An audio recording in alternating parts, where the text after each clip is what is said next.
Salut tout le monde, j'espère que vous allez bien. La dernière fois, j'ai eu l'honneur de vous expliquer comment on calcule ce que payent les personnes morales, l'IPS. Aujourd'hui, c'est au tour des personnes physiques qui payent l'IRG, l'impôt sur le revenu global. Avant toute chose, on a deux régimes, les FU, l'impôt forfaitaire unique pour ceux qui réalisent un chiffre d'affaires de moins de 30 millions de dinars et le réel pour ceux qui réalisent un chiffre d'affaires de plus de 30 millions de dinars. À propos de l'EFU, voici les taux de l'IRG. Pour l'activité achat-revente, c'est 5%. Pour les autres activités, c'est 12%. On le calcule sur la base du chiffre d'affaires réalisé pendant l'exercice et non du résultat. Passons maintenant au régime réel. Donc voici le barème de l'IRG de 0 à 120 000, 0%, 220 000 à 360 000, c'est 20%, de 360 000 à 1 440 000, c'est 30%, et plus de 1 440 000, c'est 35%.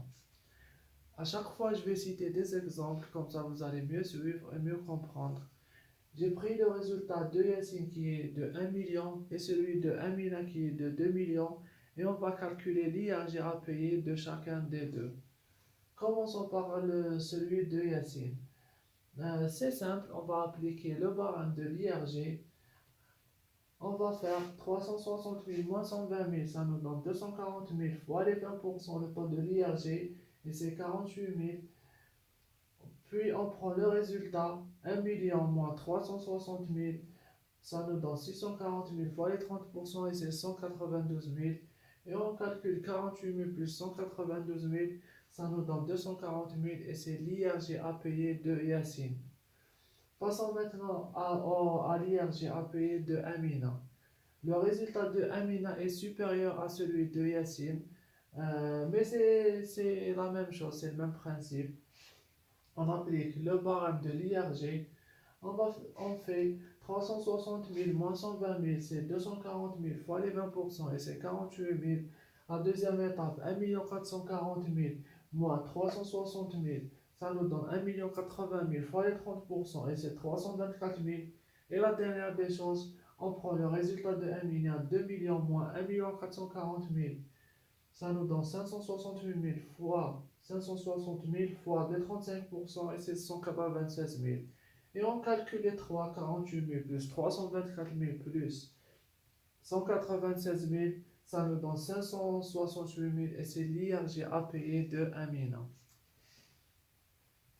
La fiscalité algérienne donne une remise de 10% lorsqu'un couple fait une déclaration commune. Au lieu de faire deux déclarations séparées, ils vont faire une seule déclaration et ils auront une remise de 10%. Par exemple, supposons que Yassine et Amina sont mariés et au lieu de faire deux déclarations, ils ont décidé de faire une seule déclaration. Donc, on va calculer l'IAG à payer lorsqu'ils font une déclaration commune. La première des choses à faire, on calcule le résultat des deux, Yassine et Amina. On fait 2 millions plus 1 million, ça nous donne 3 millions. La deuxième étape, on applique la remise des 10%, c'est le résultat fois la remise. Donc c'est 10% de 3 millions, c'est 300 000. Après ça, on fait 3 millions moins les 300 000 et ça nous donne 2 700 000 et c'est le résultat soumis à l'IRG. On applique le barème sur ce résultat, sur les 2 700 000. C'est la même chose, on va appliquer le barème. Donc on fait 360 000 moins 120 000, c'est 240 000 fois les 20% et c'est 48 000. La deuxième étape, 1 440 000 moins 360 000, c'est 1 80 000 fois les 30% et c'est 324 000.